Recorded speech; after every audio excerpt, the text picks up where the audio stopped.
All right. Teased you guys with this thing a couple of weeks ago, and it's now time to get down to work. I've been collecting a couple of parts for things that I want to get started. First, we're just going to start with the oil change. I don't know when the oil was changed last. There is a sticker in the window that actually says it's due right about now, so it's probably been about 5,000 miles. So we're going to go ahead and change on the oil and lift this up. I looked underneath it when I bought it, but I didn't really lift it up. So this will be my first peek underneath. I want to take a look at what's going on with the lowering springs here and see if we can raise this up just a tad. I don't know how it was lowered, so we're going to take a look at that while we change on the oil. And then I think I'm going to jump over to the driver's side door and start pulling off that door card and just looking at what we've got going on. I haven't ordered any parts for that, so I don't know if it needs a regulator or tracks or what. So we'll get that apart and start seeing what we need to do. Got it lifted up on the high jacks as high as I can get it going because I want plenty of room to crawl around here and look. You guys are going to go with me for the first time underneath here. Actually, let me grab a light. All right. Definitely got some grease. Probably need to throw some grease on those fittings.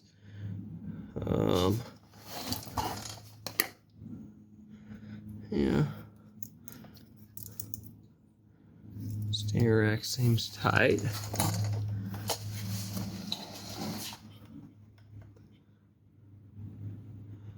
Tie rods look like they're in decent shape. Upgrading this sway bar is probably something I'm going to do in the future, just to kind of get a little bit of that body roll out. Looks like we might have a slight leak on this hose on the power steering. I think that's power steering. Let's see. So let me take a look at what's done here lowering wise. It's hard to see. I'm guessing it's a lowering spring. I don't see anything obvious. It's hard to see up in there. I'm gonna have to investigate and see if they just cut the spring. It doesn't look, it's not cut on the top. You can see that. I'll have to investigate that. So let me get on this oil change and then we'll start on the driver's side window.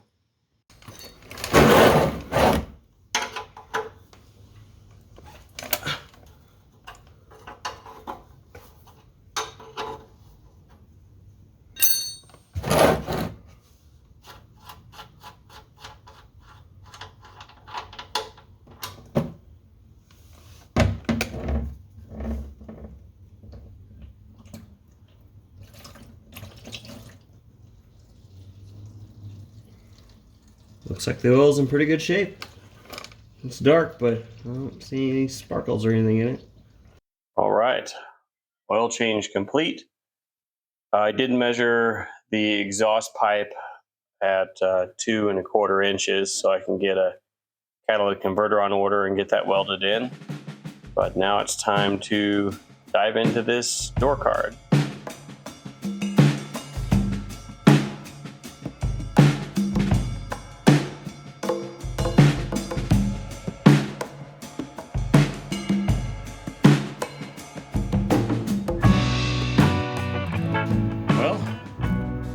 Found a screw and a nut that threads onto this nut inside the door cavity, so this might be as simple as some hardware that's backed off or wasn't put in properly. Need to figure out where this goes.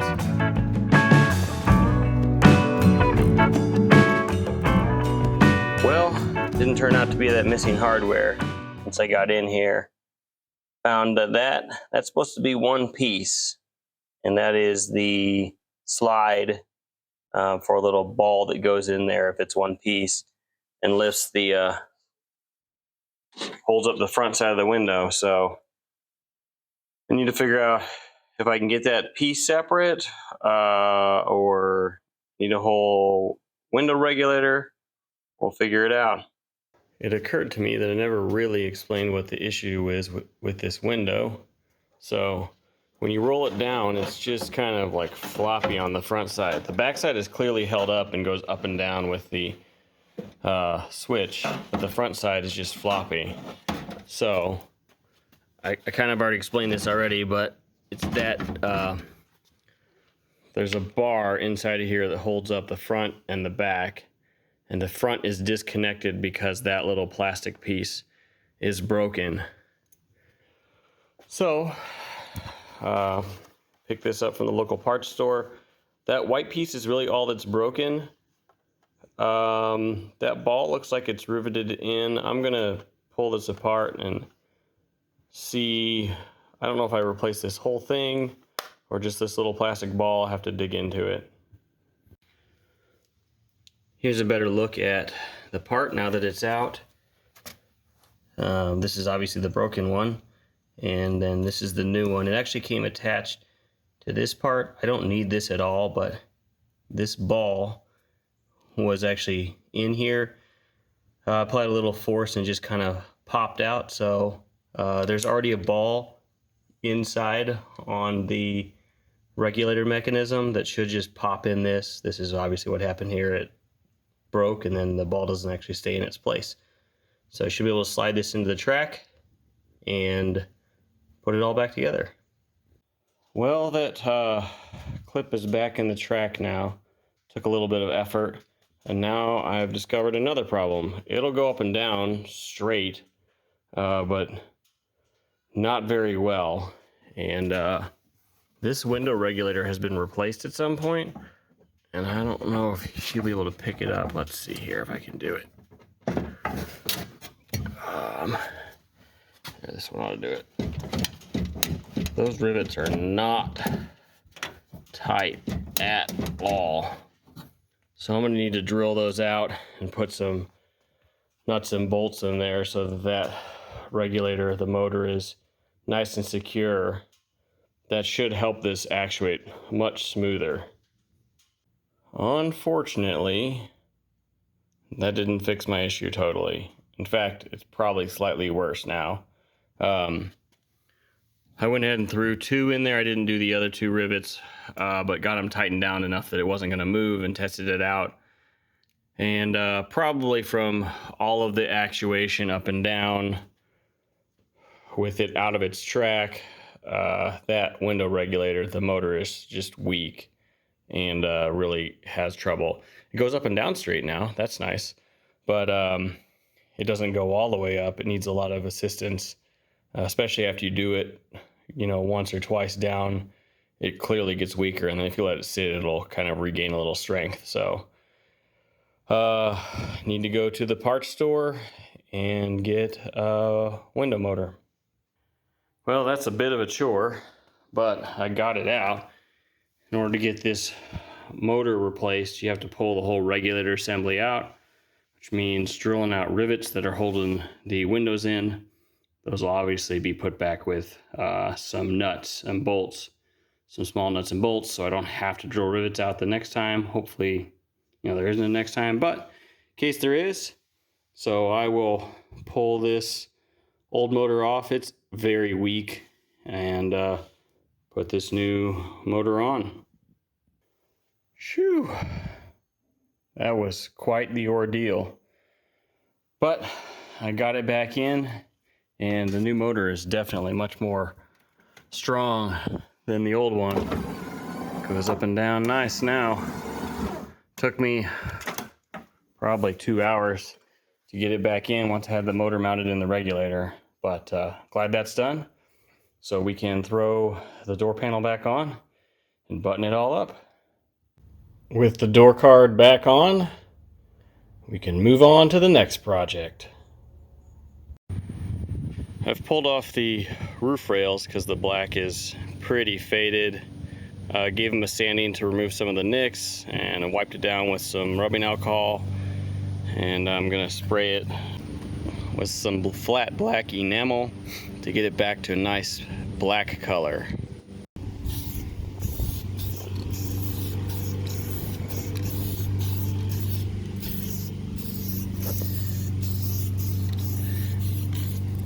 After I got those rails for the roof rack painted, I went ahead and mounted a bike rack.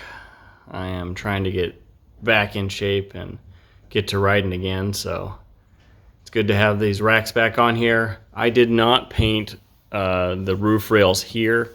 One day in the future I'll probably pull these off and paint them. They're a little faded in spots, but they're not terrible. Not nearly as sun faded as the bars that go across, so it's looking good, and I need to get back on the bike more.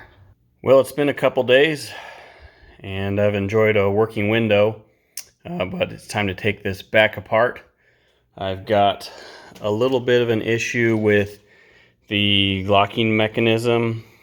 I'm not sure quite yet what it is. I need to pull the door card off and take a look at it. It kind of doesn't want to actuate fully, and so sometimes it locks and sometimes it doesn't, or sometimes it seems like it half locks. I don't know. I think something maybe is jammed or just needs to be lubricated. Not totally sure. And I went ahead and bought some speakers.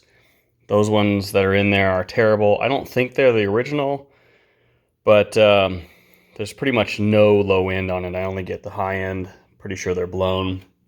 So hopped on Amazon, picked up some cheap. I think these were $40 for the pair. They're 4x6 speakers. They got good reviews, so I'm not an audiophile. We'll throw them in and at least get better sound than what we've got while we've got the door card off.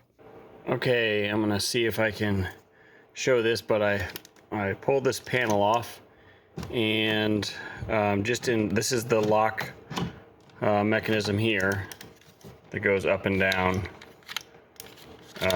That little pin there slides into the back of this thing, and on down it actually is hitting the back side of this plastic. This bar here for the lock is hitting it, which I think is probably my obstruction. And then looking at these rivets here are slotted, and I don't know if you can see it, but you can actually see the remnants of where that used to sit. Like it's slid back. So I'm gonna try loosening. There's two nuts here, one down here and one here, and see if I can slide this whole mechanism back forward where it looks like it used to sit. And hopefully that will make this clear this. So we're gonna give that a shot. I've got that pushed forward now, and this seems to actuate better. I won't really know until I get the door card back on, but it feels better right now. So I started moving on to the speaker, and I've got it pulled out now. And Harmony Audio, never heard of it, but I'm not a big audiophile guy. But that's the old speaker. What's nice is they did use the factory connector here, so I should be able to just unplug these, plug into the back of the new one, and screw it back in. The next thing I'm going to work on is these door pads, both the driver and the passenger side. The passenger side is worse, so I'm showing you on the passenger side. The plastic breaks out on the back of these, and then the screws that hold this pad in place get pulled through.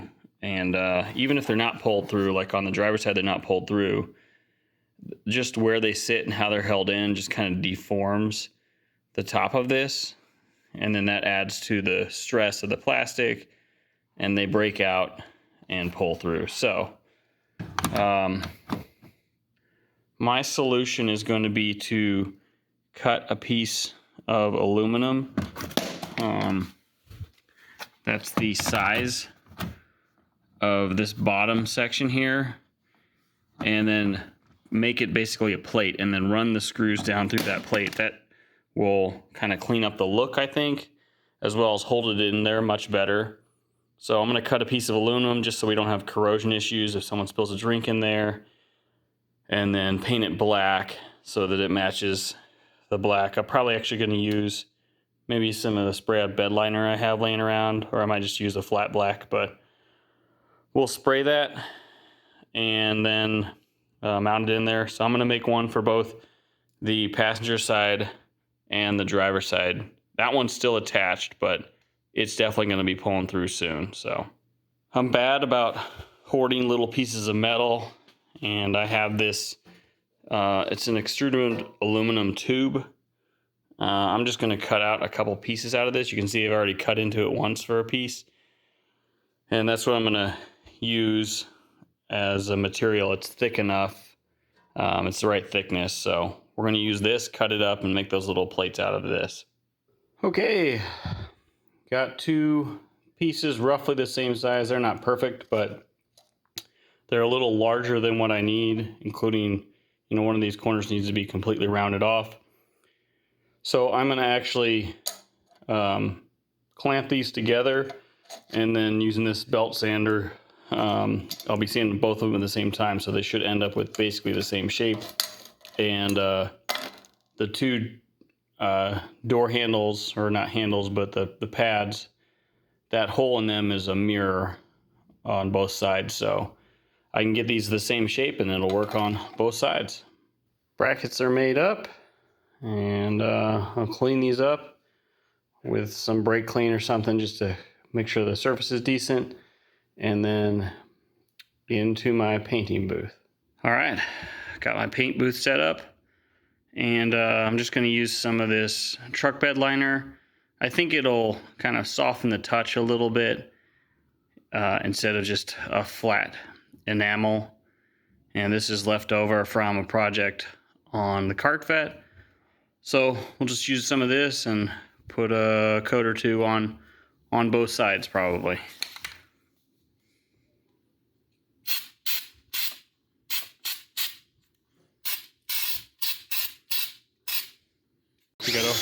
You gotta hold the drill straight. It works like this.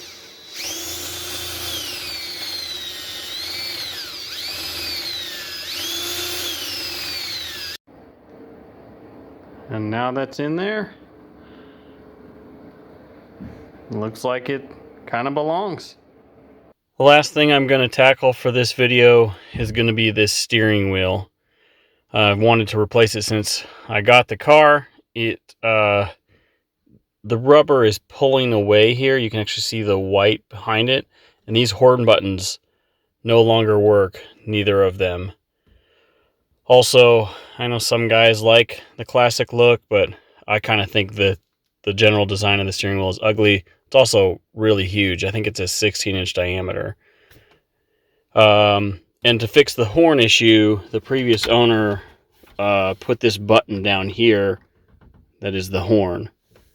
So I picked up a new steering wheel. This one isn't a whole lot smaller. It's a 15-inch. But it's got some wood on it. It's not a perfect match to that, but I think it'll flow well.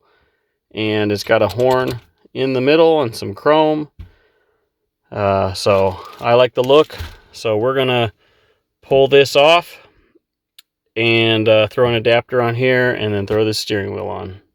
First step in this process is to disconnect the battery. I'm just going to disconnect the negative lead here, since there is actually a really old school airbag. I don't know when airbags first came out in cars, but this is a 92. Anyhow, before we mess with that airbag, we're gonna disconnect this battery just so we don't have any problems. On the back of the steering wheel, there are 4 T30 Torx that go through here, and they hold the airbag on. And then this comes out. There's actually a locking clip that comes first, and then you can pull this out. So the next thing we're gonna do is throw a resistor in here. This has a light on the dash that will light up. Let me get this not in our eyes. It'll light up if I don't throw a resistor in here. So internet says a 2 ohm 10 watt resistor which I have. So we will throw that in line with this connector, and that should keep the airbag light off, which incidentally is not actually called airbag on this. It's called inflatable restraint, or INFL REST. I don't know if the camera will pick it up. I think it is, but there is a notch here in the center in pulling off, after I pulled off this nut, and a notch right here on the steering wheel. So these two line up in the OEM position, obviously facing vertically straight up. So I will keep this notch in mind when I put the adapter in here, just so I know what is up. All right, I got the clock spring pulled out of here. This spacer kit, adapter kit for the steering wheel that I bought comes with a little spring-loaded detent that goes into where the horn connects, and cut the clock spring. So I am going to solder on one of these 2 ohm 10 watt resistors. I'll leave a description to these on Amazon. There's a bunch of 2 ohm resistors. A lot of them are a lot smaller. I don't know if you actually need 10 watt, but I went ahead and bought the 10 watt because someone online suggested it. So I'm going to solder that in, and then probably just electrical tape around it to kind of let it sit in here and protect it. And then we'll throw the adapter on and get the steering wheel on. All right. Got it all installed. It's not a perfect match to the wood, but I like the feel of it. Got some mahogany in the interior now on the steering wheel. I need some leather-bound books. I'm very important. I have many leather-bound books, and my apartment smells of rich mahogany. All right, that's gonna do it for this episode. I'm really enjoying working on the wagon, getting some upgrades in. I've got a lot more upgrades planned, so stay tuned for those. Thanks for watching, and I'll see you on the next one.